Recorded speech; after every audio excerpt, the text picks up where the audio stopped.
both of them up. Give me just a second. Let me know if you have residual sound, and I will put on a headset. I think it's fine. Okay. Yeah, I don't think it's. I don't hear it as being problematic. So okay, so are you gonna play the game? Because I have a category for you that I think you would enjoy. Say again, please. Are you gonna play the game with me? Because I have a category that I think you would enjoy. I will give you a provisional yes until I hear the category. You see how you gonna come on my live stream and try to set the rules? So what? Because as an independent person, a free person, a free global citizen, I As get a to free black determine what my woman, behavior would be.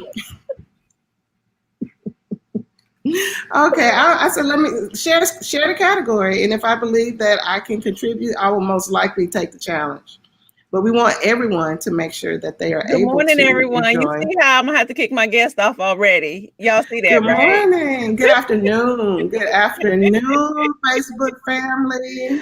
I'm glad it's nice to be back in this space with you. Life has been growing me a bit, doing some good work, but I'm so glad to be here with you today. So, what is this category, Dr. Ojelade, that you would like me to Let participate me in? share this thing. Hold on for a second. Got somebody coming and controlling my space. You see how how she do me, y'all? Anywho, Free. I am free. okay, let me set my timer. Hold on. Let me get my timer together. Now it did something different. I don't know what it did. Now it's got like a little different thing on here. Okay, but that is okay. Okay. So we're going to start this. So remember, this is Black Love. And since you're a Black Catholic, Yes, I am. we're going to use that category. Okay. Name. Okay. So wait a minute. Let's remind everybody of the rules. So you have I'm going to give you a category. You have to name 5 things in that category within 10 seconds. You cannot use any filler words, no so's, ahs, us, nothing like that. And I see that people are watching, so you all jump in and hello, say, give us some energy, give Dr. Earl-Lewis some energy, and so you can answer in the category too. So taking that Black Catholic knowledge, I want Mhm. you to tell me 5 things that 5 things or sayings or things that are unique about Black Catholics. 5 things that are unique about Black Catholics. No so's, ahs, no fillers. Go. There are Catholic popes. We believe that we are images of the creation of God. Okay, That stop. That's picture. 10 seconds. Oh no. One important one is that Black Catholicism was provided to the southern part of the United States by the order of the Josephites, whose mission was that their head would be no higher than that of the Negroes. That's the embrace of Black Catholicism. That tradition is out of which I come.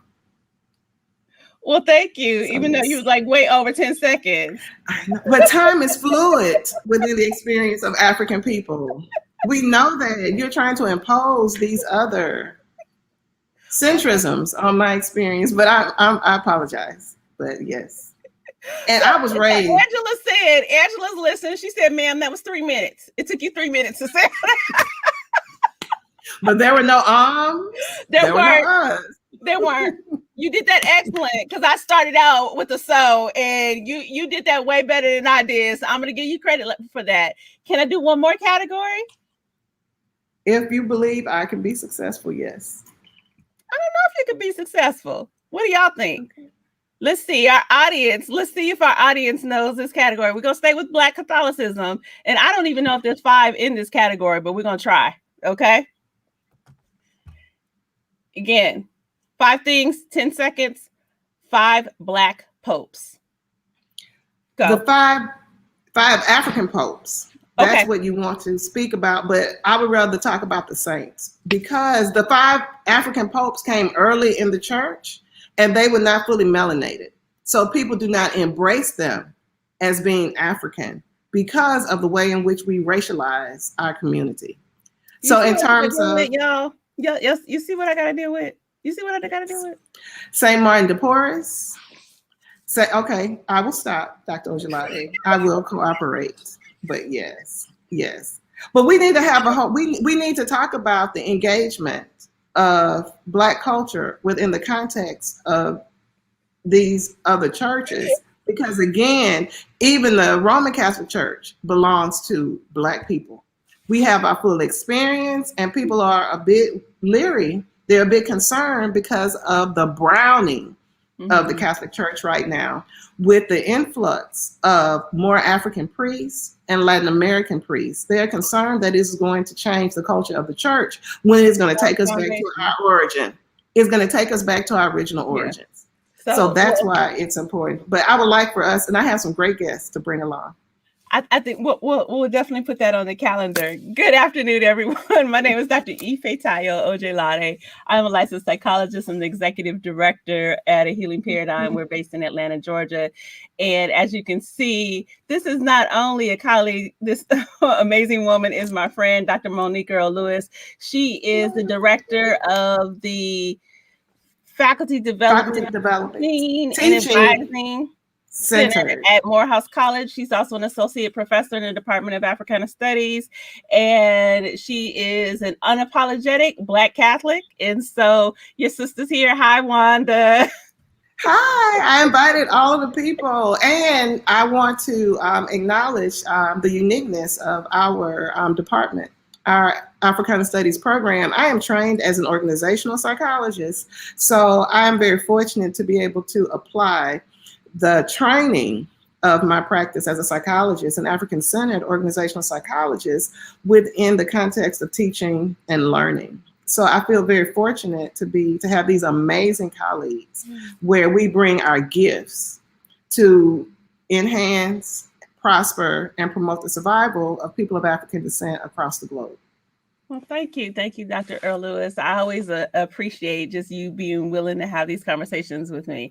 I wanted to have a conversation about forgiveness. This was just on my heart, like Spirit just woke me up, and I didn't actually necessarily have something planned for today originally, because I figured it's a holiday weekend, people were going out of town, and then Spirit was just like, let's talk about forgiveness and whether or not forgiveness is a required part of the healing process, which I think comes up a lot.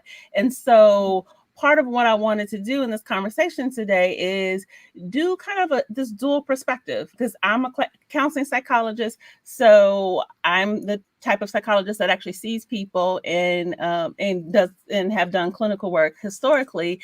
And so I wanted to talk about what does forgiveness look like from a personal perspective, from a spiritual perspective, but then also from a clinical perspective.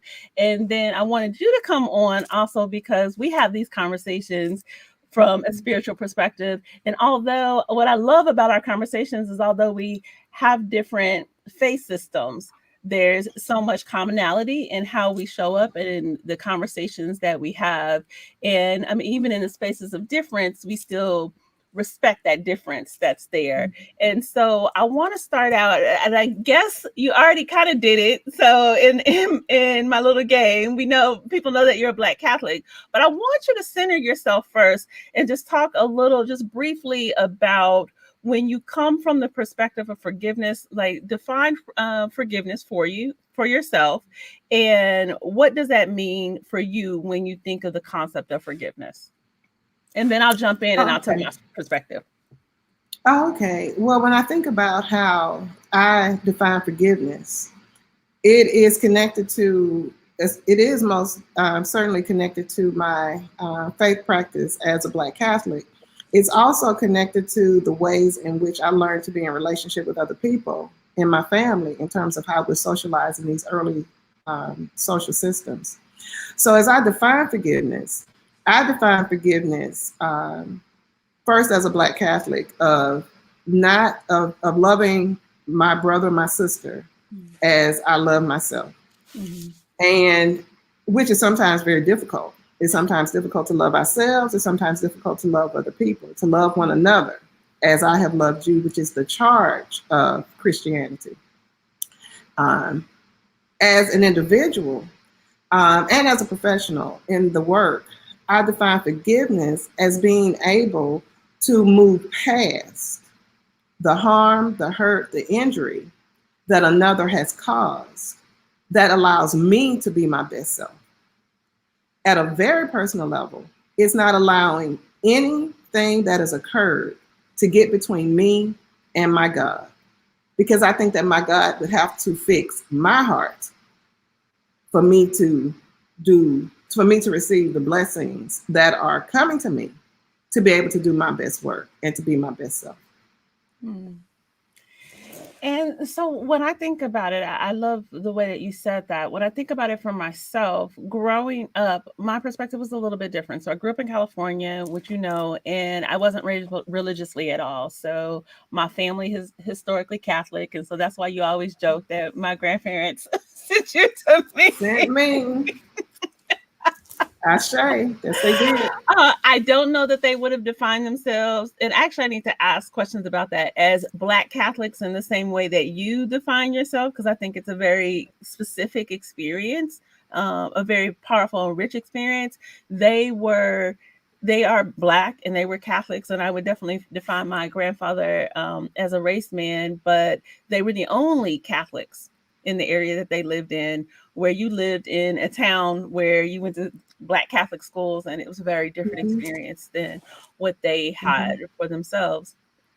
And so I think because of my dad's experience, he decided that he didn't want my brother and I to be raised religiously. And Mm-hmm. so my own journey of walking any type of religious and or spiritual path was something that came when I was an adult. So not until I was 19. And it wasn't until I was well into my adulthood, actually, after even graduating from undergrad, that I found my spiritual path. And for me, that spiritual path became Ifa, which is kind of the traditional way. Some people say Yoruba in the United States, but it's the indigenous spiritual system of the Yoruba people. And one of the things that stood out for me when I first started engaging in EFI, and anybody that has ever gotten a reading or engaged in the system will know this. I was in my early 20s, and they were talking about enemies. I was like, there was always like in your readings, like, these enemies will do stuff to you and you'll have victory over your enemies. And I was like, what? What enemies do I Mm-hmm. have? I'm Mm-hmm. like all of like 23, 24. And I'm like, I don't think I have any enemies. Mm-hmm. Naive, naive, naive. And what I started to realize over time is that, people will just not like you, just, on the strength of you Mm-hmm. being you. And you'll Mm-hmm. end up in conflicts, sometimes because you do stuff, but sometimes because you simply don't do stuff. And we'll come to a kind of example, a real world, current day example of that. Mm-hmm. And as I started developing the spiritual system, one of the things that I realized in Ifa is that Ifa doesn't necessarily have this idea that you automatically have to forgive everybody. So forgiveness is there. And certainly I've gotten readings over time where something has happened and the message in the reading was you should forgive. And then there's also messages where people have done really horrible stuff, and Mm-hmm. the message is you will have victory over your enemies. But we have that same messaging. Hmm. And I think part of what is connected to our understanding is the way in which we operationalize, that we define that word forgiveness, Mm-hmm. because it is a thought and it is an action. Mm-hmm. And I think that we have to be very, very clear about what that says, but consistent with, and I think we also have to make a distinction between faith, religion. You Yes. understand? Because those are two totally different experiences. So say something about that, because sometimes I think though people don't get that difference between faith and religion. Okay, for me, in terms of my experience, my socialization, my agreement, my faith is my relationship with God, Yeah. my direct exchange with that spirit. As a Black Catholic, well, as a Black Catholic, the internalization of that is that I have these three levels of connection through God the Father, through God the Son, through the Holy Spirit. that the Spirit of God dwells within me. And so I have to be a clean vessel. But where I practice my faith, where I engage in community as a part of my spiritual practice, is within a Black Catholic church.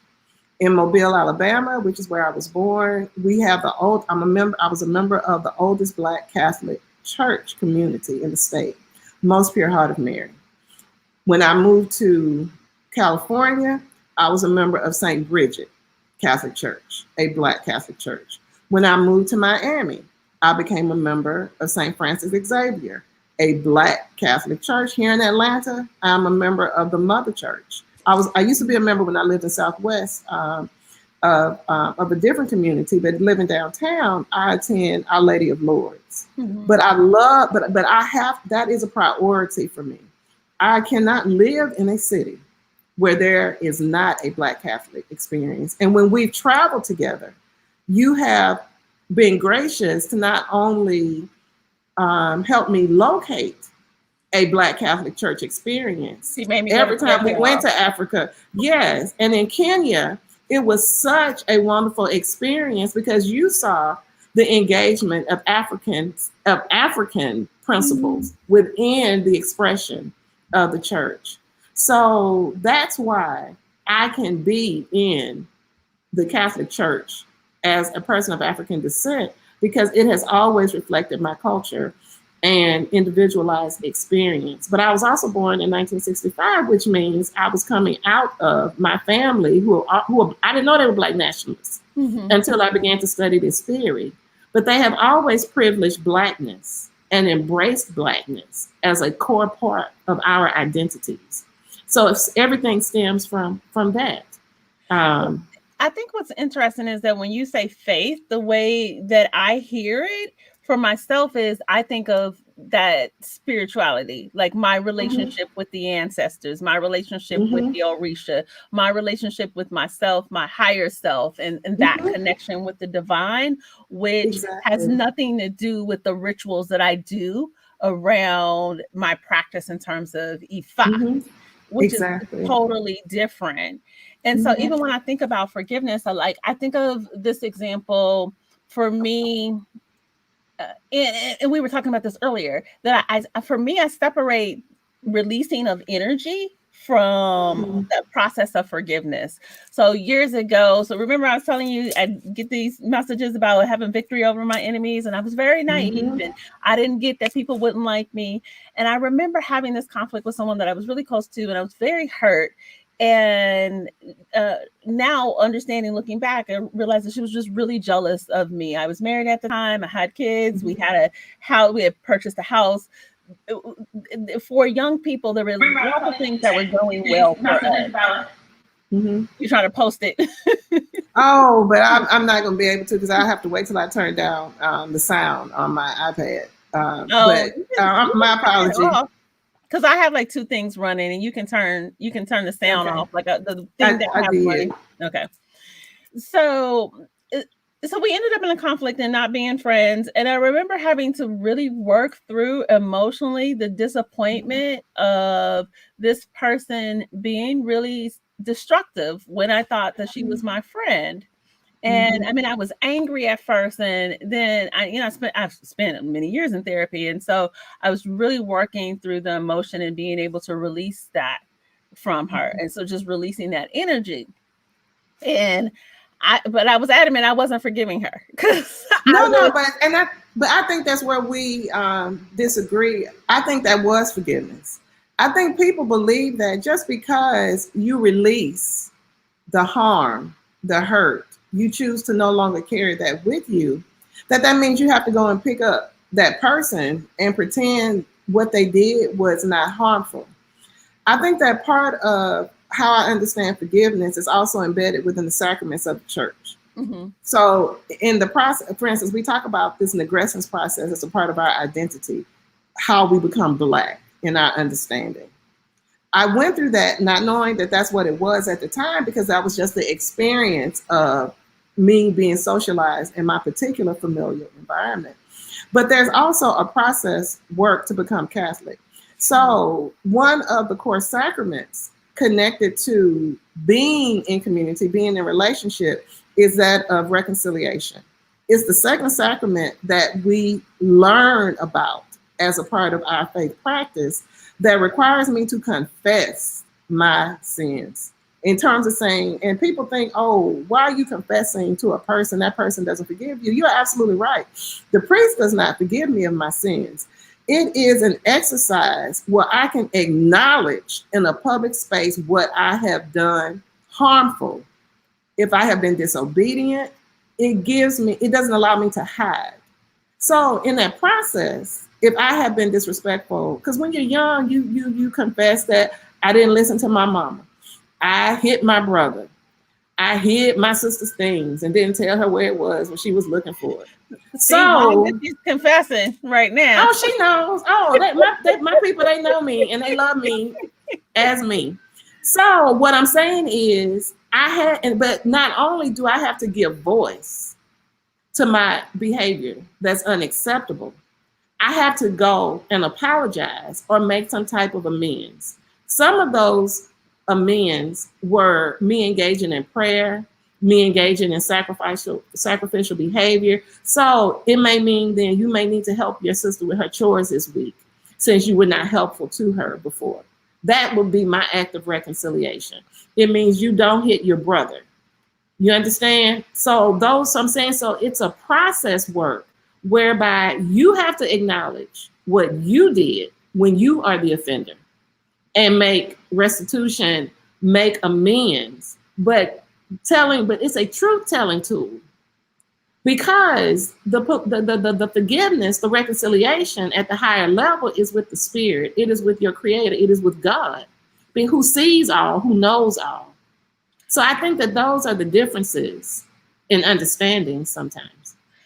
So though I think so it's funny because as I'm listening to you and I'm reflecting on our conversation before, it's like we're saying the same thing but kind of using different terminology, because for me it's a separation in the process. It's releasing, forgiving, and then possible reconciliation. And so when I was talking about my former friend earlier, there was a releasing that happened. And then years later, I was talking to another friend, and I was talking to her about the conflict because she was familiar with the person. And she started telling me, excuse me, about this former friend's history, like her early history. And it was very, very, very traumatic. And I remember and at that point, I'm sure I had my PhD. And so I remember having this sense of understanding of why she had done the things that she had done. And like I could see it really clearly. And it really allowed me to forgive her at that point. Now, do we talk? If I saw her, would we come up to each other and say hello? I probably wouldn't. But I was able to forgive her, which I saw is very different than the releasing process. And I'll give you an example that kind of comes from an Ifa space. So there's this quick story. And this is kind of like an origin story. It comes from a sacred scripture called Oshe Torah. And it's a story about Oshun, which is one of the Orisha that I'm initiated to.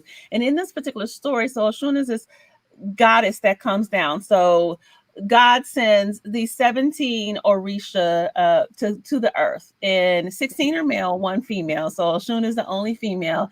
And God says, go and create the earth and set up everything so everything can flourish. Well, the men get down here and kind of do what sometimes you expect males to do.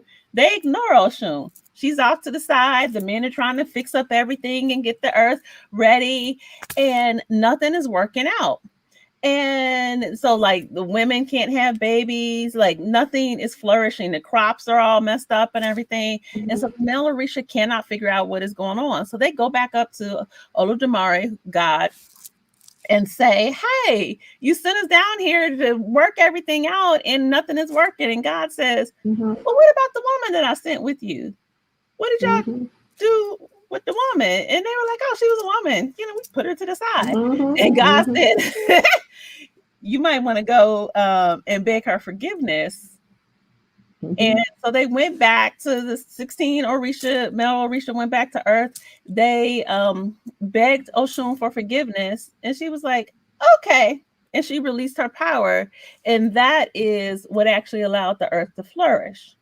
And so I love that story because I think it is a good metaphor in how things are seen in Ifa. So, in order for you to receive forgiveness, you got to acknowledge what you did. Exactly, and that's a great and I really enjoy the conversation that we have around having these parallels around the experience. I want to touch on two things in your previous story. Okay, there's scripture that says, "No weapon formed against me shall prosper, and every lying tongue shall be condemned." Yes. My honey, my grandmother, you understand, that was one of our rallying cries. But inherent in that belief was that you're gonna have some enemies. You understand?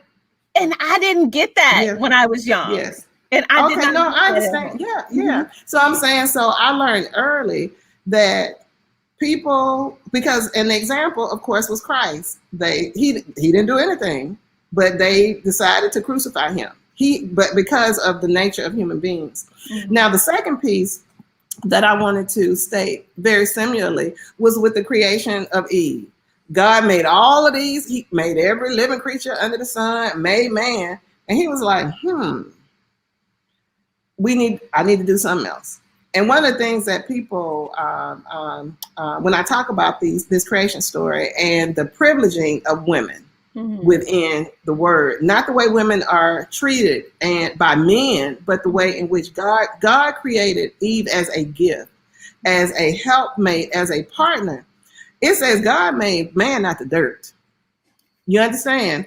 He formed woman from Adam's rib. So, and when Adam sinned, all creation did not fall down. But he tried to blame the woman, Eve, of course, ignoring his own role and responsibility. Yeah. And the word says, because Adam says, that woman you gave me. And he said, no. What did I tell you to do? Which is similar to your story. We share that around making sure that you are in alignment with the directive God has given you to do. And so even in that, we have to, and that's still, challenges within the church about the role of women, but acknowledging I have a right to be and do as I am without apology. But the word also says, don't be a hypocrite. So I don't have to pretend that we can continue to be in relationship after you have violated me in some way. The forgiveness is for me. It's for me not to carry that as a part of my life experience. And one of my long struggles that you will recall that I've shared was that I had to, and it says, and there's a question that says, how many times do you forgive this person? It says 70 times 70 times 70. And for those of you who are Bible scholars, if my misquote is incorrect, please drop it in the chat. It says you will have victory over your enemies. But exactly. But remember, my belief is that the forgiveness is not for the person. The forgiveness is not to interfere with who I am as a person. Because as you mentioned, a friend, I remember, I graduated from Auburn, War Eagle, everybody. And so even in growing up in the South, we've had these diverse relationships, but none of them can be harmful to who I am as a person. This past election season, I was Facebook friends with someone. I had known this person since I was an undergraduate at Auburn. And which means that she was operating in these Black spaces because she had Black friends. Well, I opened my Facebook and, I've grown more of a Facebooker during the pandemic to maintain relationships during the season. But I look on the Facebook post and she has this Trump glass or button. I don't even remember what it was. So in forgiving her, I said, this cannot be in my space. So I unfriended her and moved on. We will never have a conversation about that. But I'm not going to walk around angry, upset, and mad about it. It was a moment. The forgiveness is around not carrying that with you as baggage. And it's not going to consume my psychological, emotional, or cognitive space. I understand that when it comes to the core values that we have, and it's not about people making choices. You can make whatever choices you want, but you do not have a right to be in my private space if you're engaging in belief systems and thoughts that will be harmful to me, because that means you're going to do worse later. So that was the only opportunity that she had. And I will never unfriend her. And she knows who she is. So what you're saying, I think is important, because it goes to that the part about the faith and or spirituality that we were talking about earlier. And so I was talking to one of my sister friends earlier about this concept in Ifa, and one of the things that she pointed out, which I thought was really powerful, she was just like, "Look, in Ifa, it's an individual basis of whether or not you might get a reading that says for you to forgive." But she was saying to me, well, sometimes the forgiveness is so you don't curse somebody, because that our mouth has power. Yes, it does. Life and death is in the tongue. And you have so much ashe, you have so much power in the words that you say that you could curse somebody. And what we know is if we curse somebody, what do you think gonna happen if you curse on other folks? It's a reciprocal. Exactly. The universe is reciprocal in nature. And that's why I say that the forgiveness is about me moving forward with my life, not allowing the harm that people have done intentionally or unintentionally to interfere with my path. But the Christian Bible also says, do not cast your pearls before swine, because they will trample them into the dust. So we get to decide how to share who we are. And I think sometimes we don't value ourselves enough. I do not have to allow you into my personal space because you decide you want to be there. It is a gift. You understand? Not a right. And I think we're probably the space, as we were talking earlier, the space where we see it different is, again, that kind of separation of the releasing versus the forgiveness. And then notice that neither one of us have gotten to the reconciliation. Well, but we did, because remember, in order to reconcile, the person has to acknowledge what they did. Everyone does not have the ability to do that. So I don't care why she did that offensive Trump posting in this space with other African people. You understand? Because that means then at the core of who you are, you do not value our relationship, because you would have known not that was problematic. Exactly. So you got to go. So and so for me, I think, and I see this a lot. And so it kind of goes back to the story that I said about Oshun, is it's one, in order for us to be even able to get to the point of reconciliation, you got to acknowledge what you did, and you got to make restitution. So they asked for forgiveness, and then they were making restitution, because then they allowed Oshun, which I didn't say in the story, they allowed Oshun to come and participate now. So there's some kind of restitution that has to happen for me. Not always. Well, for me, no, I know, and I'm saying no, and I'm saying that not all. I don't think our relationships need to be reconciled. I don't think I need to be in a relationship with people who present themselves as harmful. So I'm saying that. So that's why I was saying that it's important for us to clarify what we mean around the act and the practice. And the definition of what forgiveness is. But that's only if I'm hearing you correctly, that's to be able to be in relationship with people. Okay. Yes, to be so we agree.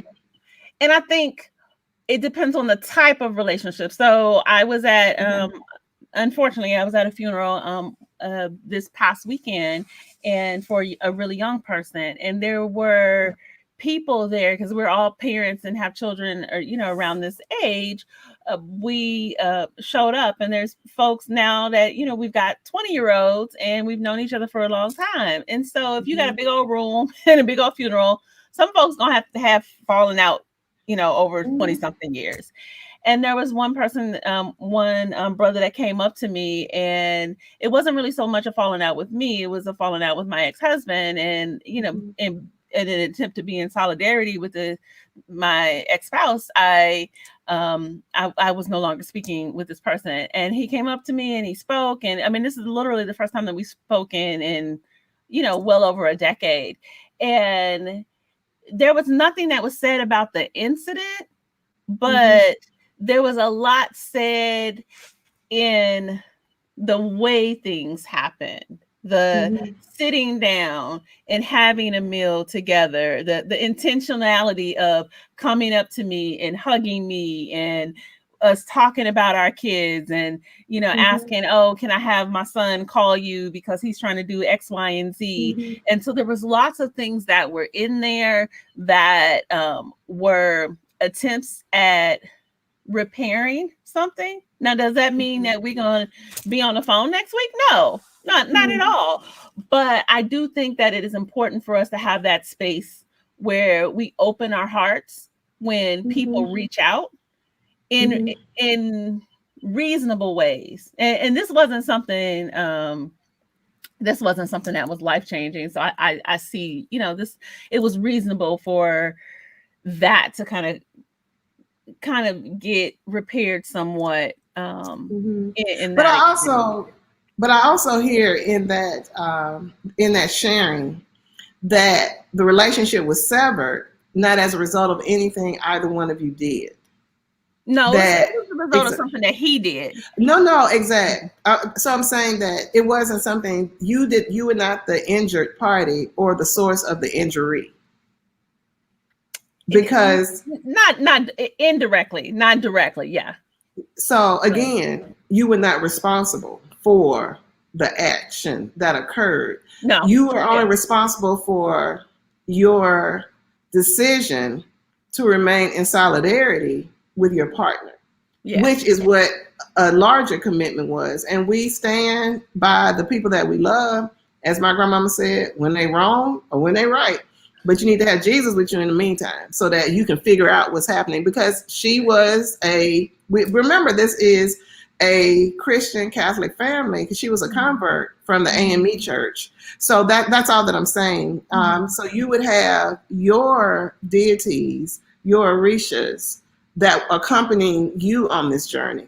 But I don't think that, but what I also recognize is that people are sometimes in a lot of pain. And what we are experiencing is the pain of their experience in response to the light that we have. Yeah. And I think that, and I want to comment on that, and then I want us to kind of move forward and think about this. I want to make some comments about this from a clinical perspective. I think that is so important. And let's tie this, because I sent that video where Tabitha Brown responds to Wendy Williams to you. And I loved Tabitha Brown's response to Wendy Williams. So if y'all haven't seen it, then, jump online. I don't think you necessarily need to see what Wendy Williams says, just because that negativity is not important to get into. But basically, it was just an attack, a commentary, an unsolicited commentary on the relationship between Tabitha Brown and her husband, Chance Brown. And I think that was, or is it Chance or Choice? I forget what her husband's name is. And it was an inappropriate comment. And the kind of comments that people will say when they're in a lot of pain. And I love that Tabitha Brown could immediately identify that. And one thing that I think we can do is that we can automatically go on the attack. Someone attacks us, particularly living in this society. And the first thing that we want to do is we want to be unproductive and attack other people. And that's not what she did. She was like, bless your heart. It sounds like it was an act of. Yeah, and that is, and I think that, and that I had seen the video because someone shared it with me yesterday, but I didn't know the context out of which she was responding to. But what I saw after you provided the context, and I still have not seen the precipitating event, what I saw was, from my perspective, from my socialization, my cultural religious experience, was an act of love. Where she did respond, but she responded in love. She responded in forgiveness It did not change what she thought, how she felt, but she did not internalize that attack, that characterization, that need to authorize her behavior, because she is anchored, and she broke it down in terms of, you made that fundamental attribution error in terms of being a psychologist, where that means you apply understanding to a situation outside of its proper context. She said, so let me explain. This man loved me enough. I want you to have that kind of love. I love him this much. I want you to be able to love this much. I want to honor and protect him as he has honored and protected me. I want him to be able to share and engage his gifts daily as a result of the sacrifice he made for me to be able to do this. We decided this together. This was our marital agreement. This was what was valued within our relationship. And I pray, and I'm asking the community to pray, that you too will have that experience. And then she was basically like, get you some business. But I didn't hear her throwing shade. I heard her being authentic and responding in love to our sister, who we know has been in a lot of pain, publicly, privately. And so that's the piece we, in terms of this Afrocentric paradigm, we have to keep, and this is a part of my familiar practice too, is that just because the people you love are unhealthy, they may be unsafe.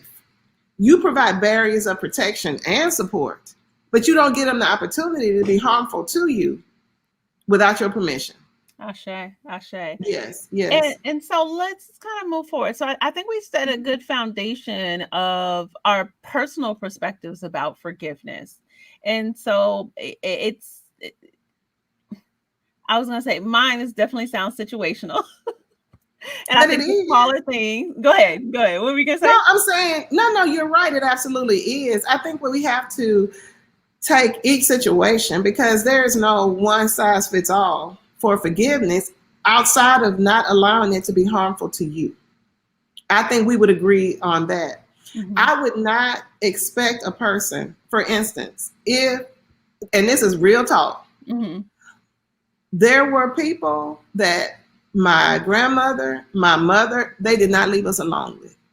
Oh, yeah. And okay, you understand? So, okay. So very clear. So because you are not going to act in terror here. Exactly. If I had a great aunt, I think I shared this with you, that would bite us on our cheeks as children. But my Virgo personality was like, you can't touch me. So when my grandmother said, why won't you let this person hug you, kiss you? I said, because she bites me. My grandmother said, no more. So I'm saying that there is so I forgave her for biting me, but I'm not going to, first, shame on you first time, shame on me the second time. But that was also buttressed it was also accompanied by this protection of me being a person and not having to allow people to do things to me, to my body, against my will early on as a child. And so that's why I'm saying it is situational. Yeah, and for me, it's the release is important. That part is absolutely important. What is not like absolute is this idea of forgiveness, because I separate it, and for me it's situational. I see Bahati made a comment. Yes, Bahati was saying that Tabitha Brown's response is it was beautiful, and then Michael Douglas says. Association Black Psychologists, aspiring Black psychologists, AB Psy is a great conversation to drop in on. So I wanted to kind of move the conversation forward and look at this from a clinical perspective. So I know you reminded me that you always say I'm not a clinician. I am not, because I'm hired. I don't fix people. I fix problems in organizations, and it becomes problematic if people aren't able to engage in the act of forgiveness as relates to advancing work in organizations. We have practices, processes to reconcile that so people remain safe and unharmed. But again, I think that that the forgiveness piece is separate from the reconciling in relationship or giving you permission to be harmful to me again. So I think that's how our language separates. But I think that we're in agreement about the actions and the process. And for me, what I think is really important and why I wanted to start the conversation out like this is if for those of you that are clinicians that are watching, and so if you are a clinician, you need to be clear about what your definition of forgiveness is, what that looks like, and what are your beliefs? What are your cultural, your spiritual beliefs, your religious beliefs around forgiveness? So once you get the clarity about that, and that's why I asked Dr. Earl-Lewis to join me in having this conversation. Once you have the clarity, if you are a clinician seeing clients, you got to recognize that your clients have different beliefs around this. And it is very important that you don't impose your personal, cultural, religious beliefs or spiritual beliefs, your faith, on your clients. And so me as an EFI practitioner, if I'm seeing Dr. Earl-Lewis coming in, then and she's clearly a Black Catholic, I can't impose my religious beliefs on her. And so that's the same thing with the concept of forgiveness is I recognize that there's a way that I think about forgiveness that is very unique to my own personal belief. And that belief around forgiveness is not automatically tied to healing.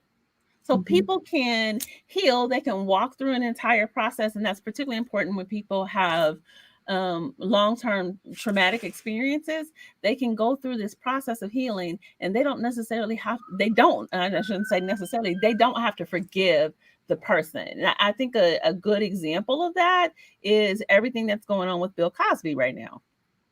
And so we'll kind of leave, his other the reasons that he got out of jail, and we can leave that to the side. But let's look at this idea of the concept of the people that have been harmed, all of the women, the 50 women that came forward that have been harmed.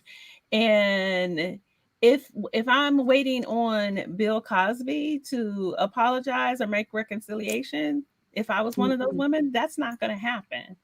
And for some folks, that process of healing might include forgiveness, but then there's other people that process may not include forgiveness, and that is actually okay. And I think that that's important because what oftentimes I hear is clinicians marrying those two things together. So they'll talk about forgiveness and they act as if forgiveness is something that is an absolute to the healing process, and it's not. And I also think what's so critical about what you're saying and important for people to revisit is that, again, it's about moving past the pain, not carrying that injury. And if that's the goal of forgiveness, that I am no longer burdened with this harm that this person has imposed upon me. Forgiveness does not mean reconciliation for everyone. It does not mean that I have to engage or seek you to be in relationship anymore.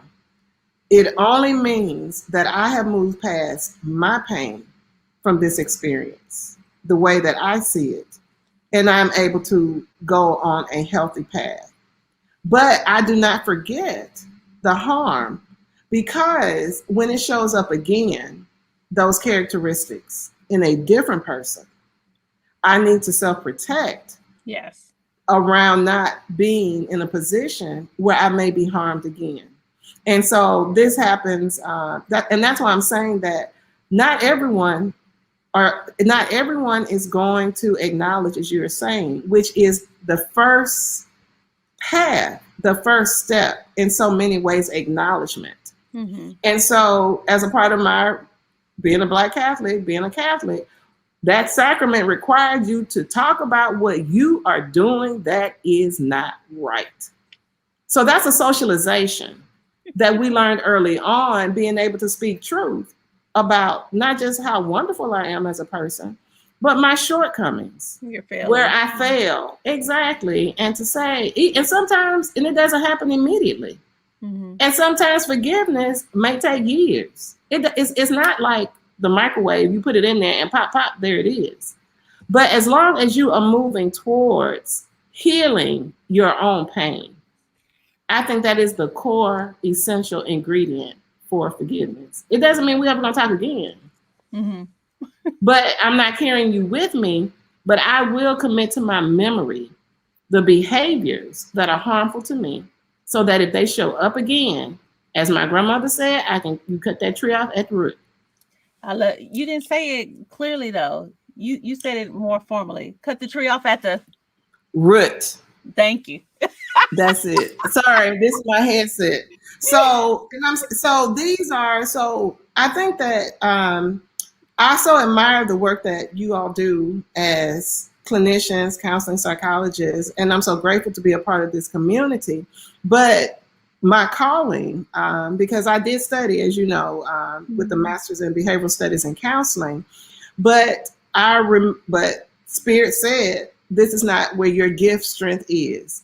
Your gift strength is in resolving problems where you can be more proactive in bringing about solutions within these systems and these structures. So it's wonderful to be able to work in my environment as an organizational psychologist and to make referrals to my colleagues who can help both the offenders and the offended find healing in their lives. And so it's a part of this practice of our community to maintain the integrity of the community, but not allow people to be harmful to the members.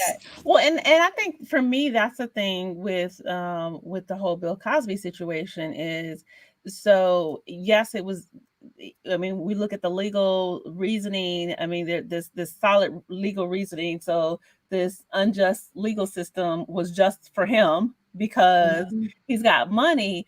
But then on the other hand, look at the victims. And so now what we know is we have a predator that gets released back in the community. And so I think we have to think about that. Now, what does that mean that this justice system works in these ways where people that are problematic for the community get released and people that are fighting for social justice for the community are incarcerated? There's something wrong with that kind of system. Absolutely. And I think we need to look at that. I see Bahati made a comment. She says in her community, Bahati, are you talking about it in Ndugu Nzinga? And Ndugu and Nzinga, she was saying in her community, they have a definition of forgiveness, and it's one's ability to accept one's own failings, the failings of others, and seek healing when those failings produce hurt. I like that. Okay. I like that. That's consistent. Like that. That's consistent. So thank you. And maybe, and hopefully with her permission, you can post that. Because I think that I agree with that. On the screen with that. I can post it on the screen. Let me ask her for permission. She was just responding to me. If she says yes, I'll post it on the screen so people can see. Think about the ways in which and so remember I said earlier that part of the writing in the Christian Bible, the Christian Bible, Catholic Bible, is about how many times do you forgive. Think about how often we have to forgive the ones who are close to us in our families. That's forgiveness but that's because we want to be in relationship with those individuals most of the time. Then when we think about our colleagues at work, well, I can limit my engagement with you unless it's a critical position or placement in an organization. But if you are unhealthy to me, if you are violating the laws of good citizenship, of community within this organization, then there are ways to rectify that. If the value of the community is in reconciliation, and we also have to begin to think about these ideas associated, and I know we're running out of time, around restorative justice practices. Yes. How do we reconcile and make right and make equitable the experience after harm has been done? And that I think we miss a lot, because what gets pushed more and gets pushed out front is the concept of forgiveness. So I can't tell you, Monique, how many times that somebody sat in my chair and I asked them about something that's painful, and they'll be like, "Oh, I'm over that. I forgave on that." And I'm like, "No, you hadn't, because you over here bleeding all over my couch. What you talking Exactly. about? You have not forgiven." And part of Mm-hmm. that is because there's this and it's kind of a dominant narrative. It's a Judeo-Christian narrative of the automatic idea of forgiveness without the complexity that you're talking about today. And that's why I wanted you to But have. that is, yeah, and I think this is where we part company. Mhm. Everything that if people have not internalized as a part of their identity, their practice, those Judeo-Christian ethics, then that's not what you're seeing. So I take great pause, Yeah. because all Christians, all professed Christians, aren't Christians of practice. So I think we have to be very, very clear about, first we have to contextualize it. Is there congruence between your profession what you speak truth about, what you hold as a measure for others, and the practice of your own life experience? That level of authenticity takes a great deal of work. That not only am I asking you to hold me accountable, what I say is my practice of truth.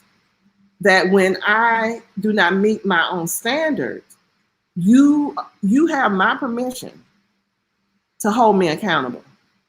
A And lot of I people think don't that want to that's be the held part that's accountable. missing. I think that's the what you're saying is really important, because I think that's the part that's missing, because there's so many times, like with the, I think her name was Amber Geiger, the police officer that went into the brother's house when he was at home in his apartment minding his own black business, Mhm. and she shot him. And then you remember his young brother, I think he's like 17 or 18, went up to her and said he forgave her automatically. And I'm like, wait a minute, pump the brakes. So there's lots of conversation about this kind of automatic forgiveness that doesn't really look at ideas of, like what you just said, what we're not exploring enough is restorative justice. What does that look like when communities Mhm. are being harmed? You can't just shoot people over and over again. You can't harm people, you can't molest people or sexually assault people over and Mhm. over again, and then just be like, "Oh, okay, we're just going to forgive," and give just lip service to that. There's this person that is harmful in the community, and so Mhm. and those things have to be addressed. There has to be some accountability there.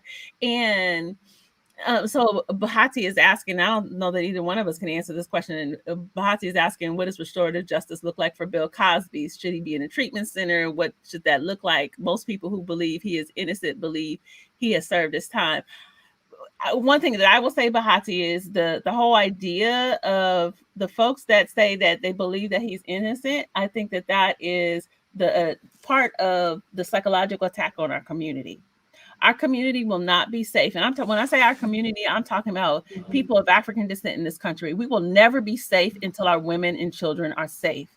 And if we have Mhm. predators in our community, I don't give a damn how much money they have. I don't care how many lawyers they have. I don't care if they're considered America's dad and they made a show that everybody loved when we were little. If Mhm. we do not hold people accountable for harming those within our community will never be safe. And anybody that does not understand that at a fundamental level is not safe. Period, point blank. Mhm. So I like to look Mhm. at my feed when folks are posting that foolishness about he's innocent and he's trying to buy NBC or CBS or whatever he was trying to so-called buy, and that's why he was in jail. I don't want to hear that stuff, because now I know that you're dangerous. And I don't think that restorative justice, as you're saying, Dr. Ojelade, will ever manifest in this situation because of the Mm, failure to acknowledge the harm. Because yeah, restorative justice means I have to acknowledge what what I I did. did Mm-hmm. and I want to make amends. How can I help? What do you need from me? But it's a process that occurs before people actually engage one on one.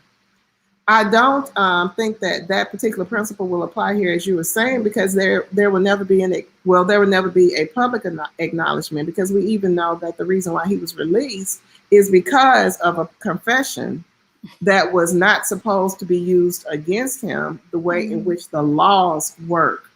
So although that one individual may have received some type of acknowledgement about the harm they received, they endured, they were not allowed to make it public as a part of this agreement that which was the loophole to release him to be out now. So for this situation, I don't think that that restorative justice will be an issue here. I don't even think it's an opportunity. It's no option. And I agree that until we value the women and children of our communities, until we value each other, hold each other accountable when we see that harm is taking place, because unfortunately, there's too much complicity in our community around harm to others in our community. So I think that we all have to be able to recognize our own pain, our own limitations. We have to understand how to ask for help if it's not for ourselves, for others, to try to connect them to the resources that will help them be safe.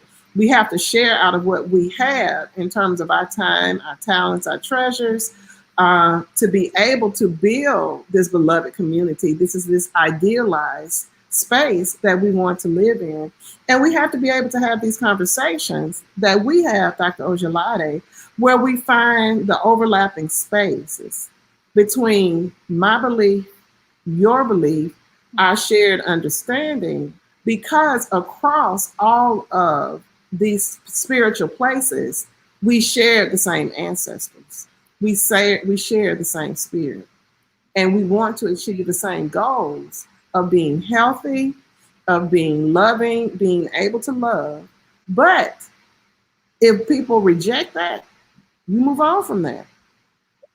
Well, and I think I love what you said, because part of, I think, what we have to be able to do is utilize the resources in our community. If we think 20, 30 years ago, perhaps we didn't have a lot of Black psychologists. Black psychology, well, started around 50 years ago, but we didn't have the resources that we have now.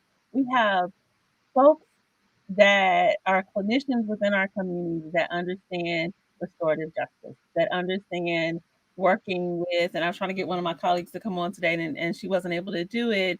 Taisha Nelson, Dr. Taisha Nelson, who works with what she defines as sexual predators, and Black sexual predators. And so she has a whole idea about restorative justice for sexual predators. Also, we need to understand the concept of personality disorders.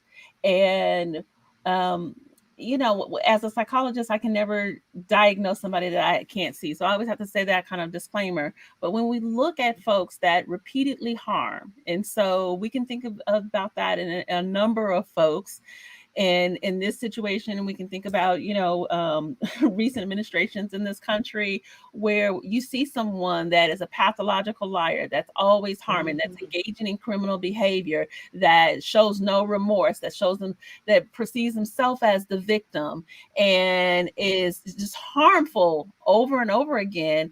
That is a psychological diagnosis that falls under the category of personality disorders. And what we do in our community sometimes is we don't give um, enough credit, or we don't seek out the resources of a Dr. Monique Earl-Lewis that understands pathology within organizations, or like myself, Dr. Ojelade, that understands pathology in terms of individuals. The reality is, even if we don't want to admit it within our community, there is pathology that exists. And some of that pathology, then ideas like restorative justice, personally, I think are going to be very difficult. And like, Mm-hmm. that's not something, if you have someone that does not admit that they're harmful to other people, you can't get to restorative justice. Period, point blank. You can't. Absolutely. And And I my think one of the things, oh, I'm sorry. go ahead. Oh, no, I was just going to say that again. I want to bring this back to our community, our social systems of origin, our family. and the overlay of whatever our spiritual, religious, and faith practices are. That if I learn in my family that I cannot take your food out of the refrigerator because I want it, and if I do, I have to make amends. So I'm saying I learned the concept of restorative justice in my family, but it was around respecting the individual, not about in terms of learning not to be harmful to other people. So if I learn not to be harmful to other people in my family, then I'm less likely to be harmful to other people outside of my family. I'm less likely to be harmful to people in my organizations, in terms of the communities. And then, so I'm saying that some of the healing work has to begin in our own communities of practice, within our families, within our sister circles, within our associations, where we are turning our enemies into allies, when we're turning our enemies into accomplices, when we're turning our enemies into advocates, because people show up, the sum total of who they are. But it's up to me to tell the individual, you can't do that. And that is not acceptable. Exactly, in a respectful way. But I'm not going to stop showing respect for myself, which is what I so love about the video, in terms of Tabitha Brown's response. She maintained the integrity of herself. She spoke her truth. Like you said, she was not angry. I don't even think she was hurt. She just really said, look, I wish this for you because this is what I have. And I trust that it will find you. Yes, indeed. On that note, this has been an amazing conversation. Thank you, Dr. Earl-Lewis. I appreciate Thank you. You. And I get to choose the next Black Jeopardy game when we come back on. Okay? Thank you, Facebook community. Thank you, my folks, for showing up today. And thank you for inviting me, Dr. Ojelade, because you know I stay in the shadows. But thank you for including me in today's conversation. I feel this is part of the work. It is. And I feel like there's so many places that we can go because I didn't even get to talk about. I mean, I was like thinking, and what does forgiveness look like in the therapy process? Because I have ideas about that and what kind of interventions work for people to actually get to the point of forgiveness. I had all kinds of ideas, but an hour always goes by really quickly. So everyone, do me a favor. I see folks that are listening. Thank you so much for hanging out with us. I know that you are probably going off and having a long weekend. And so if you can, do me a favor and like this video. If you want to make sure that you see every week when we go live, if you want to get a notification, make sure you click the notification buttons because Facebook, like these capitalistic machines that they are, analytics. They don't automatically let you know that I'm live. But I'm here every single Friday at 12. So make sure that you like it. Do me a favor and share this if you appreciated this conversation. Even after we go off, you can definitely share a comment. Next week, we are talking about Black foodways, i.e., all the kind of historic things that Black people have done with their food. We're going to talk about the series that I absolutely loved, High on the Hog. Yes. Have you finished it? Thank you. Yes, I finished it and I signed it to my students. Yes. Good. I knew you would like excellent. It was amazing. So everyone, we will see you next week. Take care. Yes.